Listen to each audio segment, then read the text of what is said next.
Perfect.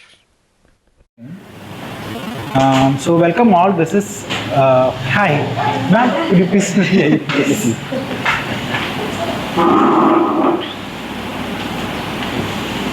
So welcome. This is Discussing Panels.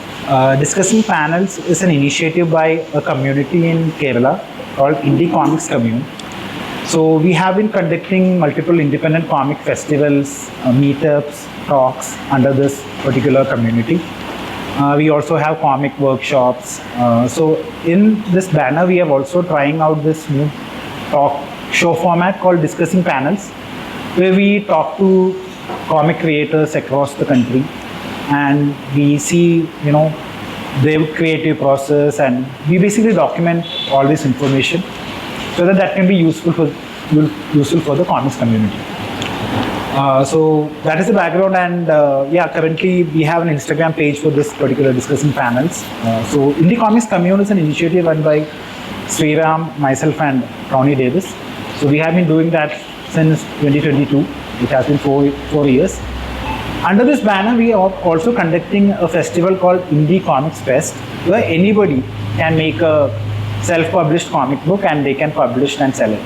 But we are not the founders of Indie Comics Fest. That has a much more what you can say, more like a historical roots to it. So that is something which is happening all across the country, and we are conducting that in Kochi and Kozhikode, basically in Kerala. But Indie Comics Fest is being conducted in Delhi, Bangalore, and multiple places. And Vidyun is one of the earlier members of who has been facilitating Indie Comics Fest and mostly working in Delhi. Yeah. But also Vidyun Sabhaney is one of the most prolific comic creators from our country. She has been working in almost more than maybe 15 years, I would say. Yeah. More than 15 years. But she has been working in multiple. She had a independent initiative called Captain Bijli, where she brought out her indie comic works. After that, she has edited two anthology comics called First Hand Volume 1 and 2, collaborating with Urjit Sen.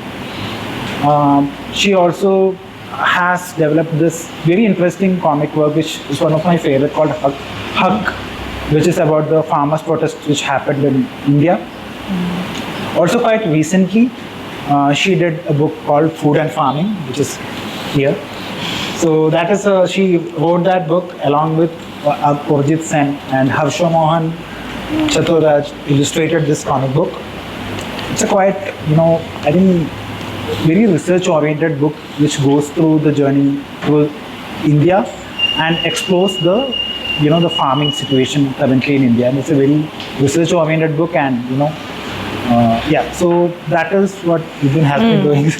And so thanks a lot, Vidyun, for thank you for organizing this. Yeah. So Vidyun is here in Kochi. So when I heard that Vidyun is coming to Kochi, we couldn't let the chance go. So we thought we will definitely organize this talk with her, both to her comic journey basically, and anybody who is working in, especially in the non-fiction territory, I think they should really listen to this, this creative process which Vidyun has been undergoing. So start with Vidyun.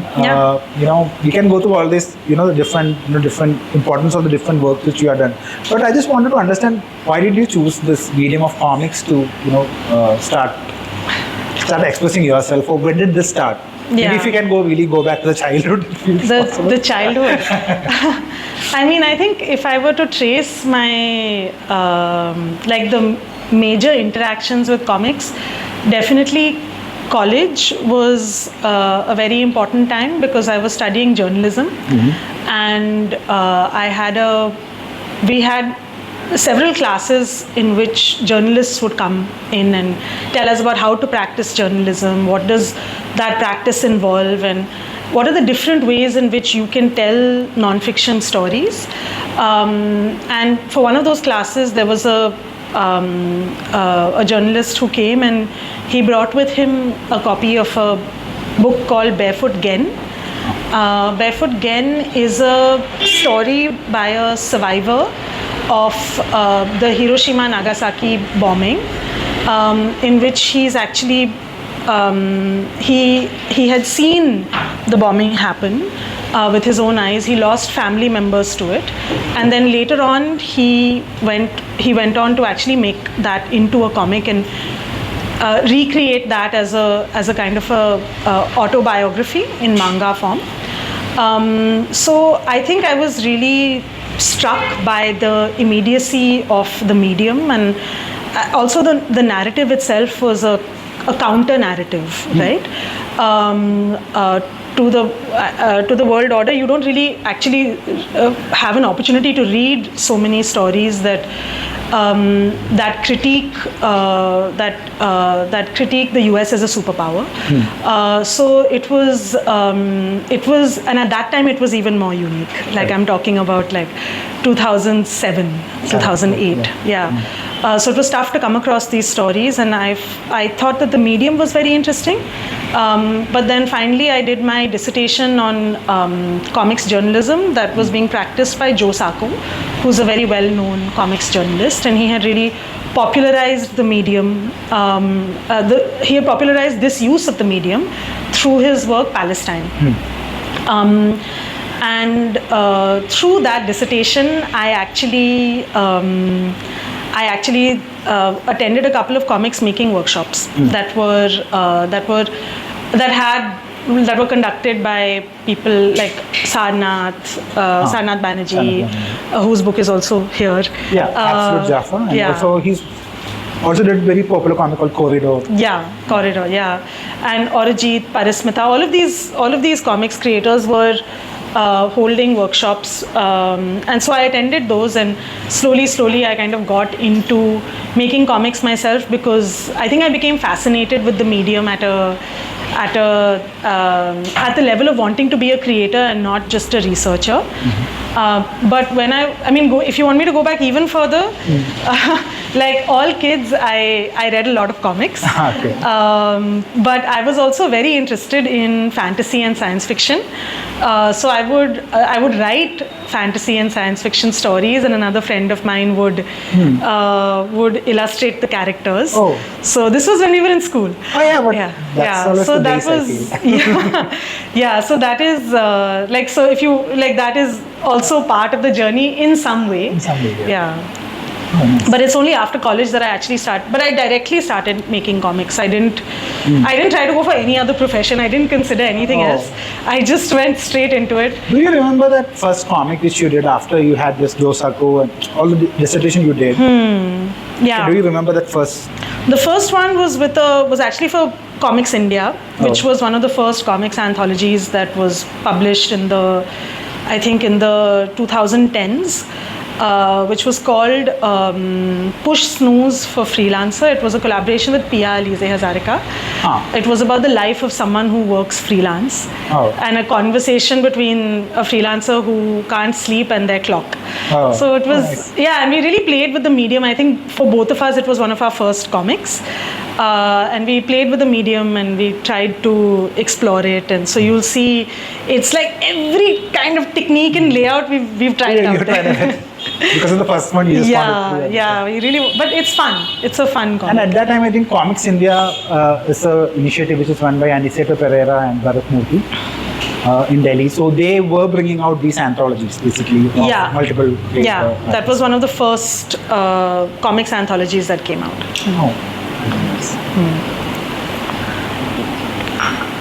And then after that, I think you kept on practicing. And then how did that initiative of Captain Bijli?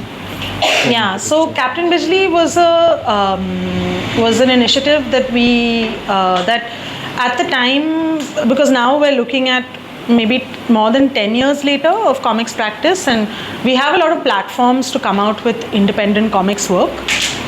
So we can come out with these one-shot comics and table them at something like Indie Comics Fest. But back then there weren't so many opportunities. to actually publish and distribute comics, and creators had to make those opportunities. We still have to make those opportunities because it's a small field, but back then it was even more. So we did workshops, and like Captain Bijli's one of the first anthologies was on the subject of dogs, because we found that most comics creators were dog lovers. Oh. So yeah, so we organized like this. I thought there's also a good share of cat lovers as well. Now Cat lovers are after the taking rise over. of Instagram, but before then it was mostly dog lovers. And it was a nice kind of a project in which we put together these stories and we published it as an anthology. And for me, I think that experience of doing that was really important, because then I got the confidence to kind of go forward and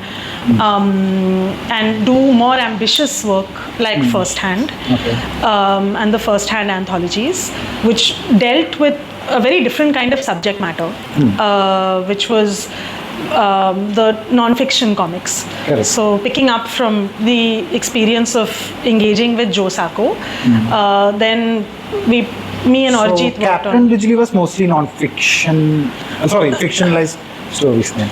So two of them were fictionalized, and then the non-fiction. Mice Will Be Mice. Fiction.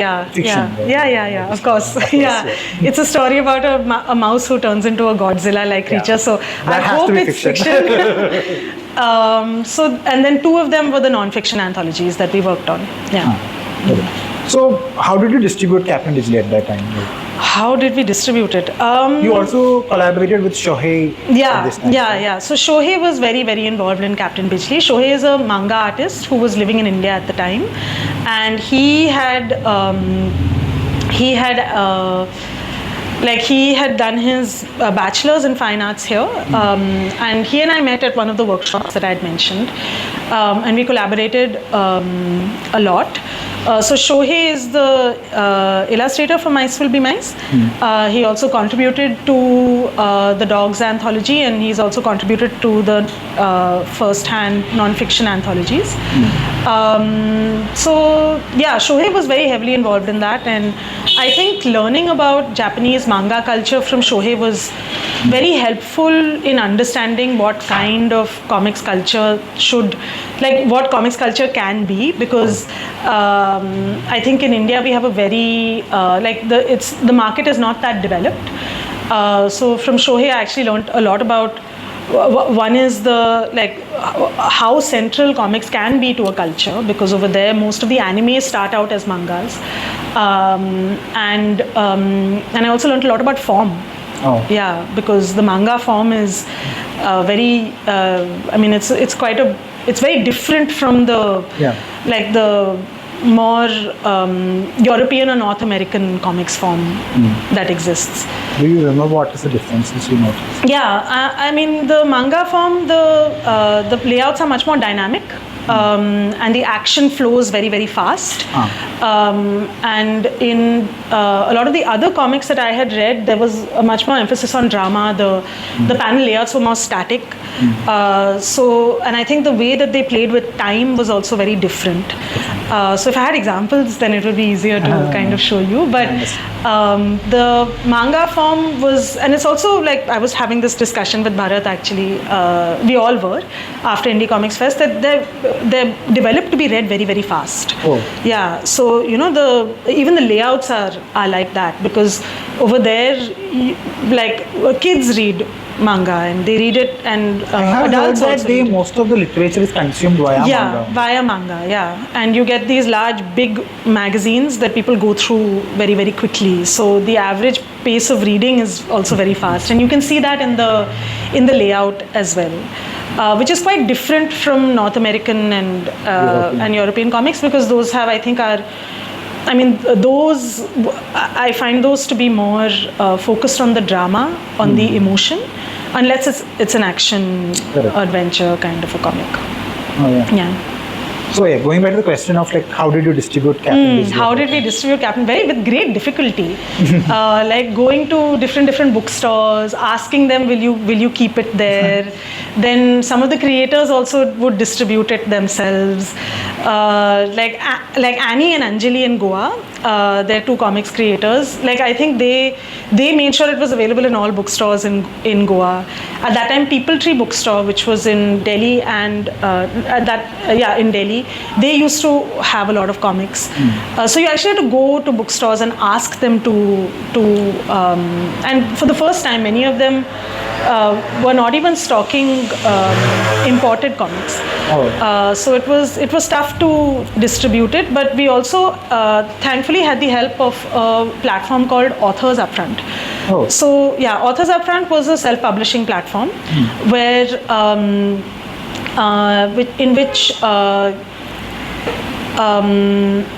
it was a self-publishing platform where authors could kind of self-publish, and then the books would be distributed via their distribution networks. So that made it a lot easier. Yeah, so that meant that some of the in-bookstore distribution was handled by them. And this is an Indian-based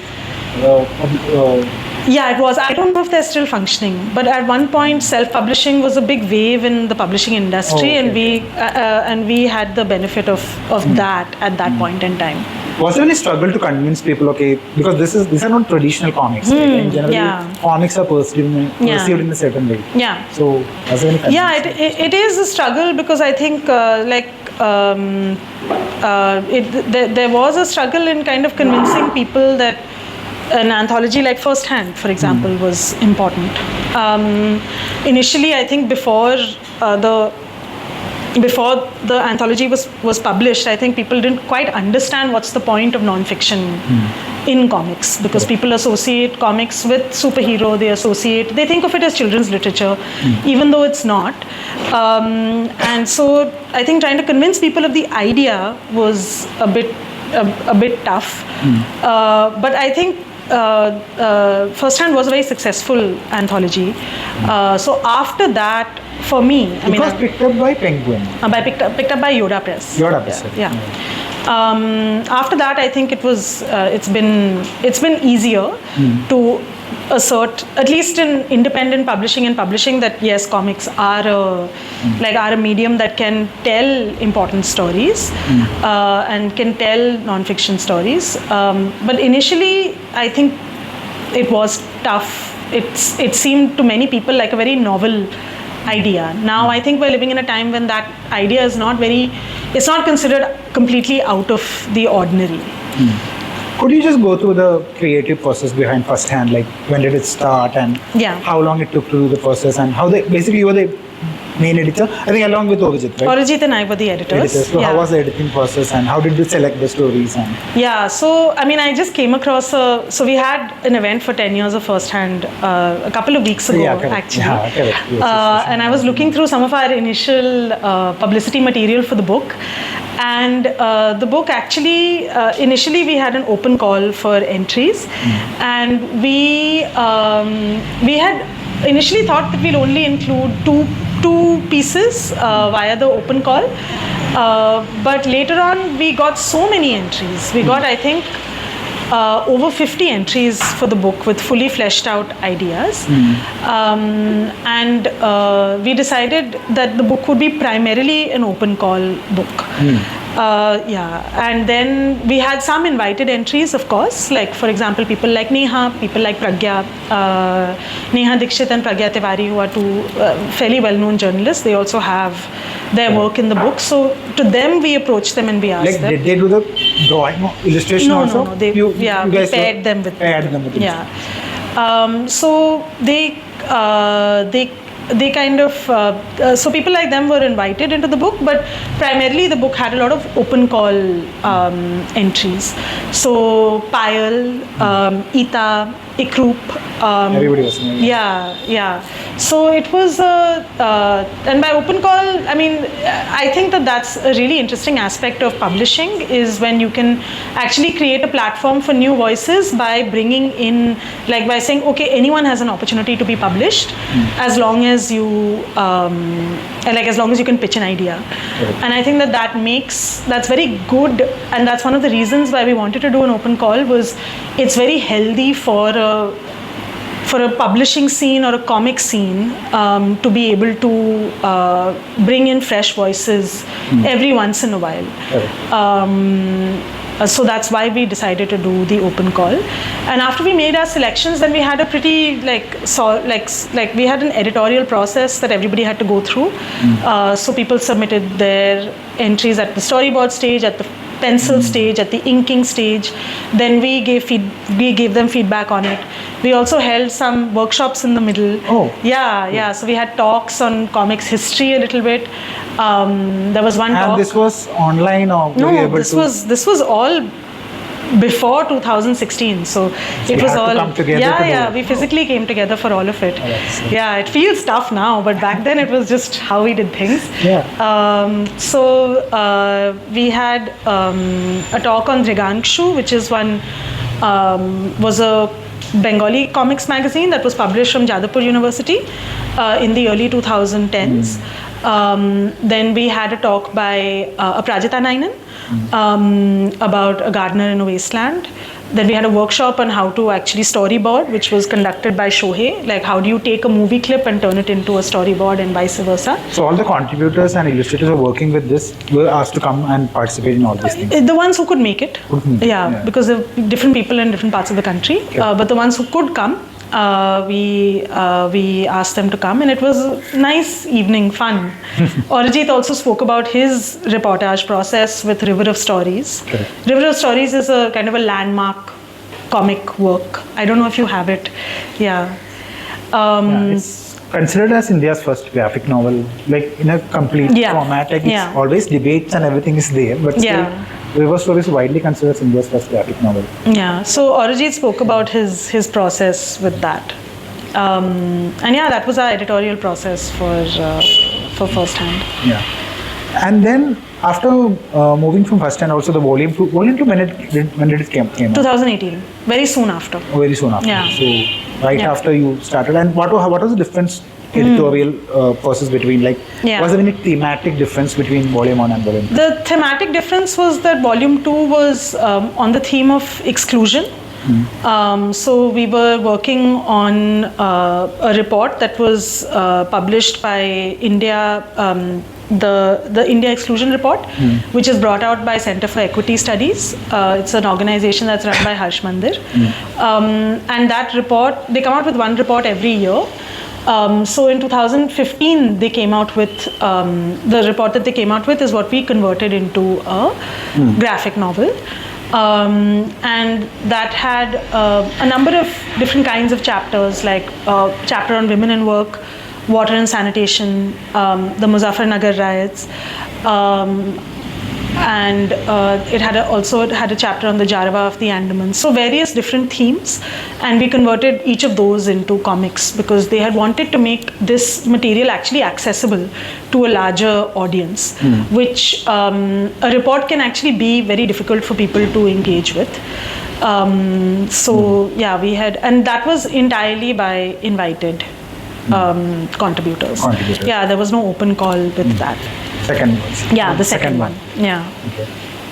And cutting back into the non-fiction territory, right? Like I think we have discussed this also before. But while doing a non-fiction, you are actually dealing with real incidents, real people, and all those things. So how do you maintain? Sometimes you cannot reveal the names, and sometimes you can reveal the names. So how do you remain respectable to the people who are interviewing, and also telling them what this will be used as? I mean, I can take the example of Haq, which is a comic I made on the farmers movement. I think this was in 2020. 2021. 2021. So in this comic, actually, you have to judge every situation for itself, right? In some cases, you have people who are saying that I would like you to tell this story. Correct. And in the comic on the farmers movement, actually that is what the experience that I had, because there was so much misinformation and disinformation that was being spread about the farmers movement, that there was a need for material that actually gave the people at the movement an opportunity to speak, and for them to be for them to present their view without being censored or without being presented in a negative way, which is what was happening with the mainstream media. So because people had said that we would like this to be like we want more work that allows us to where we can present our views, then I thought, okay, it is appropriate for me to make this work, and then you try your best to explain what it will be. Some people get it, some people of course don't get it, but I was able to go back and share the comic with people at the protest, and they found it helpful to see that and understand what I was doing. And it was also nice for me to show them that something came from the process. Done in multiple languages? No, it was only in English. Yeah. But even then, when I met people later on who said that they read the comic and actually some of their opinions actually changed, and they felt that they understood what was kind of going on. Yeah, with respect to Haq also, I think you have remained really objective. Yeah. Like compared to when we look at Sacco's work or somebody's work, you have removed yourself from the narrative a little bit. You are just presenting the objective truth. Yeah. Was it conscious choice or? Yeah, it was a conscious choice for me. Actually, so as you know, in comics, a lot of decisions are made based on the amount of space you have, right? Correct. The page space that you have. So I had a certain number of pages. I had 16 pages. Oh, you wanted to tell the story in 16 pages? Yeah, I mean, that was the amount of pages my editor had given me, because it was initially came out in Indian Quarterly, which was a magazine. It no longer comes out. The thing is that at that point in time, the movement was still active. It was still on. And when I was making the comic, and there were also people who were living, out in the open, literally on the road. They were protesting day in and day out, those are also difficult conditions to be in. So I wanted to use up as much space as I had to tell the story properly. And though it might have been better storytelling to insert myself in the narrative, I felt that maybe it would be I wanted to use that space differently. Maybe there might be a dilution of message. Yeah, that's what I had felt at the time. Because the protest was happening. Because it was active at that point in time. So that's why I had kind of removed myself from the narrative quite a bit. But I do think that it's great. I mean, it's very important to keep yourself in the narrative as well. And even if you're not present, maybe your stance might be visible through the... Yeah, I think my stance was visible in terms of my choice of the subject and what I was highlighting. But I didn't really put my view forward, because I felt the views of the people who I had interviewed were... And at that time, everybody... I think they are also very well researched on the topic. Yeah, they were very articulate. Yeah, also. Very, very articulate. And also some of my journalism training came into it, where you remove yourself completely from the narrative. That's why I went about that the way that I did. If I were to do it again, I don't know. Maybe I would do it differently. I'm not sure. Maybe as a longer. Yeah, as a longer piece, I would probably keep myself in the story. You talked about Joe Sacco, and obviously that must be a huge influence. But do you find any other different influences among your contemporaries, or your influences basically in this non-fiction journey?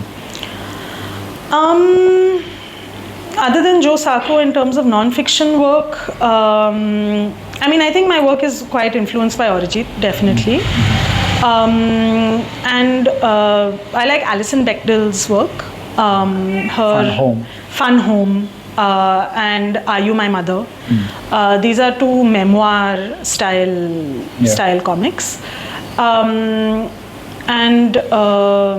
had mentioned Barefoot Gen. So these are some big influences for me in the non-fiction space. How did that specific collaboration with Arijit start? Do you remember the first time you met him? I met Arijit actually the first time in a workshop that he did, but then I interviewed him for my dissertation. Oh, okay. Yeah. And I had actually in college been to the Narmada Valley as part of this program that we had, that this college had I had gone as part of a friend's film. She was working on a film. So I had gone with her. So in that sense, Arijit and I had some things to talk about, some experiences in common. And I was, for that reason, fascinated by River of Stories, which now is out in published form. But back then, it was, you could find it online to read, or then you could find a photocopy. So which you could get from People Tree also. Yeah, you could get from People Tree as well. Yeah. So talking about the collaboration with Obviously, your latest collaboration, Food and Farming. Yeah. So how did that start? The discussion, did that was it like a natural progression from where Huck stopped? Did that research or that process help you get into this project? So Arijit was actually at that point in time, I think, approached by Focus on the Global South, which is a think tank, and they wanted to, I think the idea was to build on the interest in the farmers' movement that the protest had created, and develop a kind of a public education project. So a comic is a public education project where people could be introduced to food and farming policy in comics form. So that's how this project kind of started. And I think Arijit reached out to me because he had seen Huck and a comic that I had, that comic that I had made, and he felt like it was a good, it would be good for me to be involved in this project because I had already had some experience. With the Huck. Yeah. So did the Focus on the Global South gave you the materials which you needed to adapt, or how did that creative process start? It was, I think it was both, they provided the research and we also did our own research. So because I had been for these protests, because I had spoken to people, I had some knowledge of these policies and how people were thinking and feeling about it. And after that, I had my own interest as well, and Focus also gave us some material. So between the two, we kind of brought it together and so I think it was a combination of the two. But we fact-checked everything with Focus's team. Their researchers were very much involved in making sure that the material that we're putting out is accurate, that the perspective is sound. So all of that was part of it. Yeah, because it's almost like an academic material, I would say. For anybody to research, anybody to understand the issue from ground up. Yeah. And it is a huge information which you need to condense to 180 pages. So how did that adaptation work? It must have been really tough to condense everything into a comic book format. How did the scripting process, how did you and Obvijit work together on the scripting? Yeah, I mean the scripting part of it was I often say that it was sometimes a bit like a complicated maths problem because you had to figure out how to say all this in this much space. And initially it was developed for like a web comic. And at that point in time, Instagram only allowed 10 panels per post.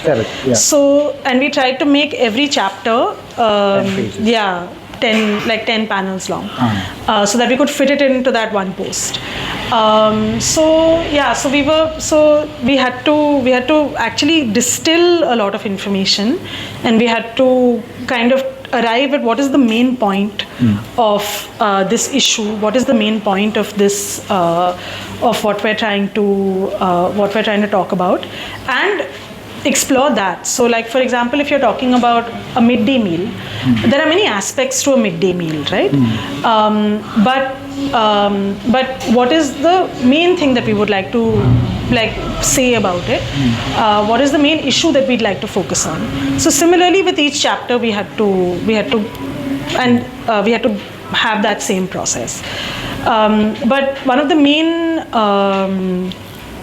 main things that we did to make this information more like accessible for people is we developed two main characters, Sony and Lucky, and the journey kind of follows them and their questions around food and farming in and India. they are more like inquisitive, like the They are quite curious, but like you might have noticed that they also know a little bit. Correct. Yeah, so they also have their understanding in place. It's not like very naive protagonist. It's not. Yeah, we had thought about having like a naive protagonist. Changes their mind. Yeah, who changes their mind, or like, or who starts from the very basic and then learns a lot. But we felt that that doesn't really work because in a lot of cases, most people in India know something about food and farming. So it's so it actually would reflect our audience if our main characters also knew something. So that's how we developed those characters,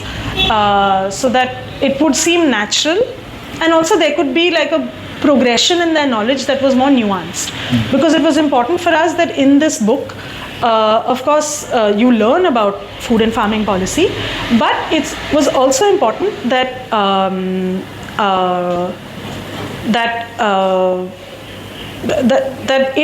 the book should still hold water even if someone reads other facts or other information. So it shouldn't seem incongruent. Right? Sometimes when you present such complicated issues as very like if you oversimplify them, then if someone reads something else about the issue, it might feel like, okay, that doesn't make sense. But here we try to present it in a way that even if you come across that information in another contect, it will be like streamlined in a way. I think this book, certainly for at least for me, serves as almost like a building block of this issue, right? Like this is where you can start with understanding of the issue, but at the same time you get a lot of information from it. For example, like when we spoke about an alternative to the kind of monocropping that one sees in like predominantly in India, at least in like the Green Revolution states. Like if you like, there is one alternative that's spoken about, which is introducing other kinds of grain into the PDS system. So we spoke about like millets and ragi and things like that. So, but when we made sure to mention that, like with ragi, for example, that historically there like the labor has been very gendered. So there's been like like women have had to do a lot of labor towards that process. So if the government would like to introduce ragi into the PDS scheme, it should do so keeping in mind in the future that it should be a more equal process, and it should not be undue labor on like or extra labor on women, and that the policy should be designed in a way that that it's more equal and equitable. So trying to bring in those nuances so that even if someone reads other material later on, they can like it kind of is streamlined and it makes sense. Correct. But both of you, like Vidyun and Ovijit, both of you are great illustrators also, and Harsha is obviously a great illustrator. But why did that choice came? Like, why didn't you decide that you need like Harsha to do the illustration for this? I think that the project was very fast. I don't know if Arijit is. I'm sure Arijit is that fast. I am nowhere near that fast. Harsh is also a fantastic illustrator, fantastic person to work with. And I think that he's the right person for a book like this. Yeah, but I just wanted to understand like what was the decision behind it. It's because basically of the timing difference, or you just felt naturally that this Harsh is the best person to do that? Yeah, I mean, I think that question is probably best for Arijit because that was his call. But yeah, I think Harsha was in hindsight the best person. Yeah, obviously. In hindsight, I also agree. Just wanted to understand like how the decision came in. Yeah, I think with this particular book, we also having gone through it multiple times because when Studio Near translated, Rajniza and Asha translated into Malayalam. So what we also found out, like, using the comics medium, like this was actually, at the same time, it was very dense kind of book. It had a lot of themes, but at the same time, it also has this little bit of a narrative thread where where Sonia and Lucky go through this multiple areas, and then eventually everybody culminates together on a meal. I think this is a nice note to end the book on. A little bit of a fictional narrative which comes in the end. When did that decision came that, okay, let's add some little bit of a good note to end, because we feel good by the end of the book, even though it's like, I think even like Remisa could also agree, like while discussing the book, we were getting angry in multiple places, but like thinking about all these policies and all these like unfair things, which is historically has been happening. It's not just a recent thing. But at the same time, in the end, it ends in a good note also. Like you feel good. I mean, it's nice that you picked up on that. So I think that comes from like when we were doing the research, there's this phrase that keeps coming back, which I think is common in a lot of progressive movements, is that we need to build a bigger table. Correct. Right, so that more people can sit at the table. So the idea behind that last chapter, in which all the characters come together for a meal and share their opinions and talk about how they feel the food and farming policy can be better, comes from that.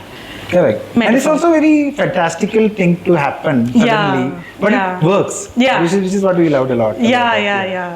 Oh, I'm glad. Nice. Because often people ask about the research and all, but like no one has asked about this so far. But it was that idea that if we build a bigger table for include everybody, and then these characters are sitting at that table, whereas in the rest of the book they're talking about how they're either talking about how they are not included or other people are not included. So that was the concept. And then they go cycling off. Obviously. How was the response so far from the food and farming circle? Positive responses which you have received? It's been really great actually, and I think this project was a learning process for all of us. I learned how to process large amounts of research and like put it out as a story, which is tough. I think looking back, there are some things that maybe I would do differently, but I think that it served the purpose that it was intended to, and I think that a lot of people have really liked the book, and I think that I keep hearing from people how well it's doing in bookstores, which is really nice to hear, because as a creator that's what you want, right? You want that more than anything. When we put it out on Instagram initially, there were a lot of people who asked questions, they engaged with it. There was a really good response, and it was quite interesting how every now and then the content from the stories would somehow dovetail with what was being spoken about at that point in time, because food and farming is never something that's irrelevant, right? It keeps coming up again and again, like even now, like for example on account of the floods in Punjab last year, which has a lot to do with climate change. This year the yield is less. So I think the book in that way always has some questions to answer. So in that, and I always hear from people how it helped them understand something that they didn't previously understand. So in that way it's been really positive, and I keep hearing from people about how they would like to convert material that they have into a format like this. The kind of research or in the material, which otherwise nobody might not be reading. So so I think that so in that way it's been very, very positive. Some people have also said that so much information, blah blah blah, which I also get. It is it's a book that is very research heavy, but then the purpose was to be research heavy also. The purpose is to more getting that information out through the medium of comics rather than and also I think one of the big things with this book is that it definitely I think also through the medium of cartoons explores a lot of political ideas. So I don't know if you've seen the cover page of each chapter, the first this kind of a page, or maybe not this one. I'm only finding the ones that are not like what I want to talk about.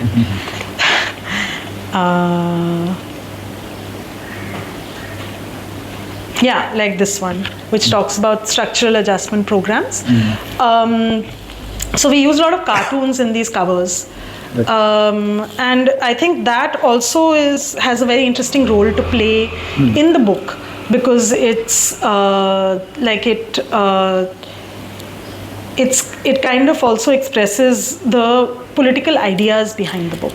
So it's an important, it's also an important part of the book, is to put those political ideas out. And sometimes I think one of the very interesting things about cartooning is that it's able to distill one's ideas about the world in a very quick way, so people can understand very fast what you're trying to say.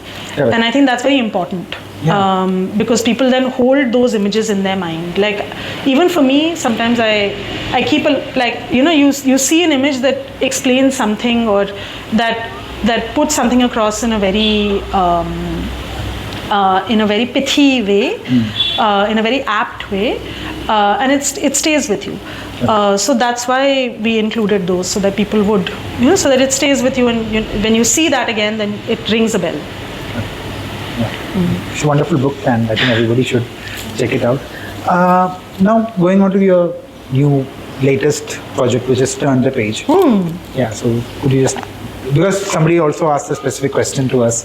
Okay. What is happening to Turn the Page, when it will be released? What is happening? Everyone's like, when will it be released? Because we've been working on it for 4 years now. It's a very ambitious project. So the idea of the book is to present an alternative to this, to the linear form of historicizing comics. So comics actually are there is the history of comics is told in a linear way, which is that it usually talks about Phantom and Mandrake and Amar Chitra Katha, and then the mainstream comics that came in the early 2000s. But what we are trying to do is unpack local scenes and regional histories of comics, so that we can tell the history of it from multiple different vantage points.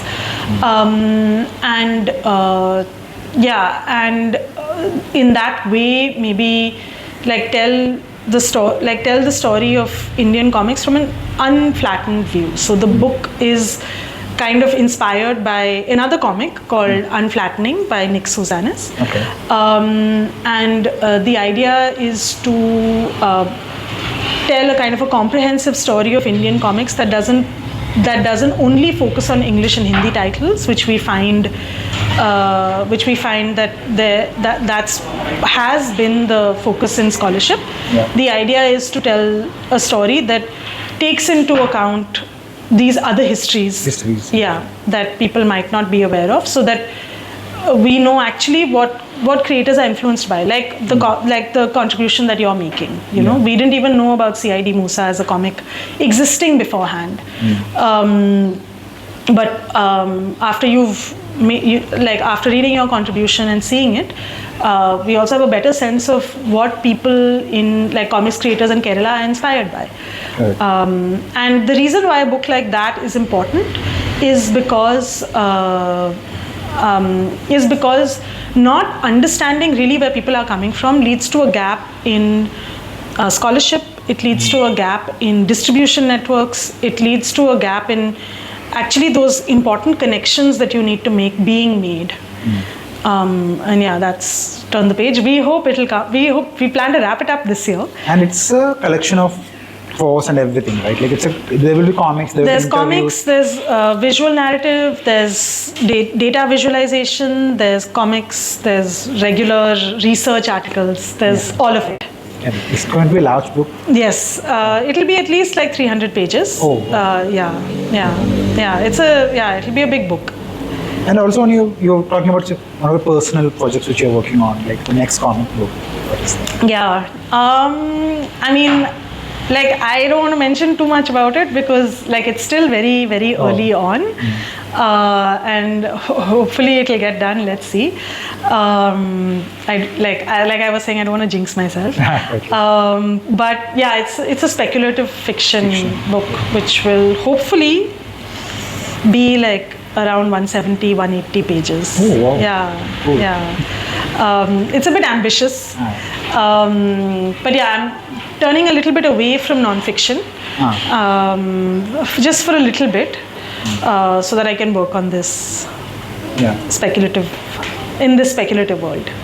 Being like, you have been the organizer of ICF Delhi for a long time. Could you just talk about the independent scene in India right now, how it has been? Maybe you have seen a lot of ups and downs. So how it has been and how is it right now, and what do you see maybe in the future? What might happen? Well, in the future, what might happen? That's a big question, Sanit. I don't know how to answer that.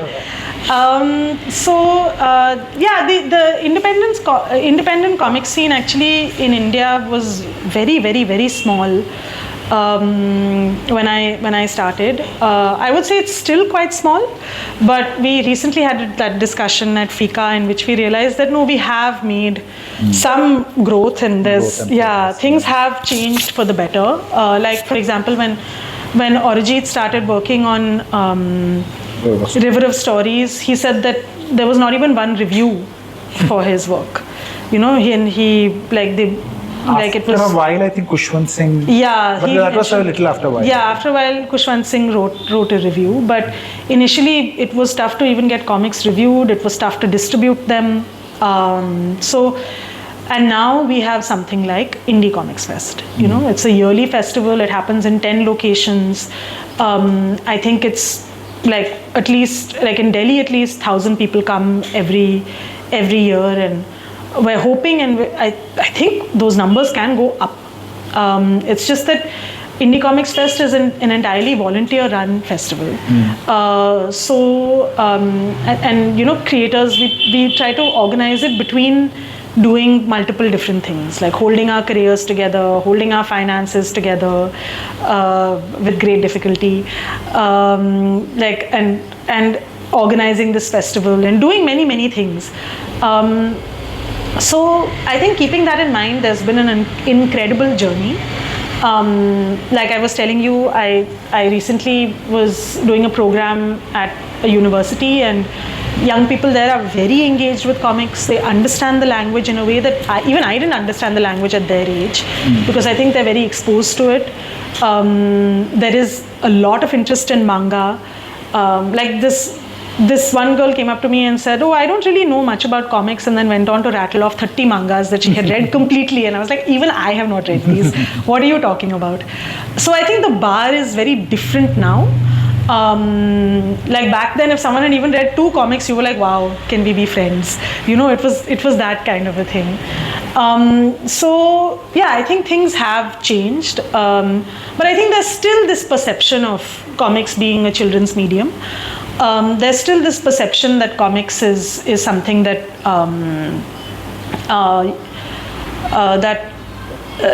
that can't engage with certain subjects, and unfortunately, I think that really holds back. That holds the field back in a way. And that's also one of the reasons for Turn the Page, right? Because it's only by understanding the actual histories of comics that exist and the different ways in which people have engaged with their social and political histories through comics that I think there will finally be an understanding of what the medium has really meant for people, and there will be some serious weight put behind distribution of the comics. Things have changed a lot. Thanks. Yeah. It's a wonderful note to end our conversation. Yeah. Does anybody have any questions from the... But last question. One is on the design of the comic, like the book, Korean farming, it's also a small but hefty. Yeah. Right? Yeah. So the reason why you picked that size is because, like you said earlier, it's supposed to be Instagram family. Yeah. So it was. It was started off as a webcomic on Instagram, and the images are also very detailed. So we felt that having this, it's a very portable size also. So that's one of the reasons for it. And it just seemed like a very natural. It seemed like a very natural progression, given that the panels are also designed for a single page layout. Yeah. So we had considered redesigning it into a standard comics format, but after some time we felt that that this was the best way forward for it. And I think it's worked out well. It's very compact. It's quite cute also. It's very reach out to it quite quickly. Yeah. And I think the size makes it more approachable in some ways. And also I think because each of the panels was designed to have a certain, like a nugget of information, so we wanted to keep that. A lot of information we have to pack in single panel, so Yeah. This size is, it suits the material a lot. Yeah. Yeah, I think all the panels together in a single page also. Yeah. One page will have a lot of things to go through. I think It would be too much. in this particular one panel itself, you get a lot of things, and then you can go Yeah. on to the next one. And also, it makes for a good size book. Yeah. To carry, it can easily carry around. Yeah, and I'm so happy we were able to do it in color, which is so rare. It's so rare for comics. Mostly one gets to publish comics only in black and white because color is quite expensive, very expensive. But we were able to do a full color offset run, which was amazing. It's like a milestone. which also leads to my follow-up question. Is do you have a vision for where you see the comic space in India moving towards? Now that you've been here and you've seen the growth, Yeah. and if you had a wish list of what it could be. Basically, the future of comics future question. of comics. question. Yeah. You're not able to get away from that question. Yeah. It's one of my most hated questions. But you still have to answer. So the future of comics. My question is a little different in the sense that if you had a sense of where you wanted to see it, that's where. Oh, Yeah. like an optimist. Yeah, I think I would like to see a future in which creators don't have to put together festivals themselves. I'd like to see a culture in which there are enough critics, enough readers, and enough stakeholders that creators can just make comics. Because right now we're all. That will be a big win. That would be a huge win. Because right now we're all juggling all of these different things.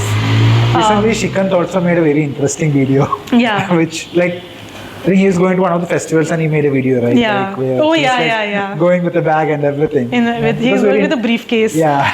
Shikant Sablania, who runs Choma Studios. Yeah. So recently he made a video where, it's a quite very, very funny, kind of like a promotional material for a festival. So I just told him this is like a very Salim Javed-esque video, and he was like, "Kya karna padta hai comics बेचने के लिए?" So Yeah, exactly. Yeah, we've all done different strange things like this. Yeah. But that video was great. that video was amazing. Yeah, it was really good. Yeah. As you said, he's made for screen. He is made for screen. Yeah. So so that would be my ideal future, is where we can just sit back and make graphic novels and comics, and create, and that kind of organizing is done by people who are interested in putting together festivals and doing that kind of thing. Thank you. Thanks a Yeah. lot, Vidyun, for Yeah. joining us. This Yeah. has been a wonderful conversation. Yeah, thank you so much for having me. Yeah. Thank you. Yeah.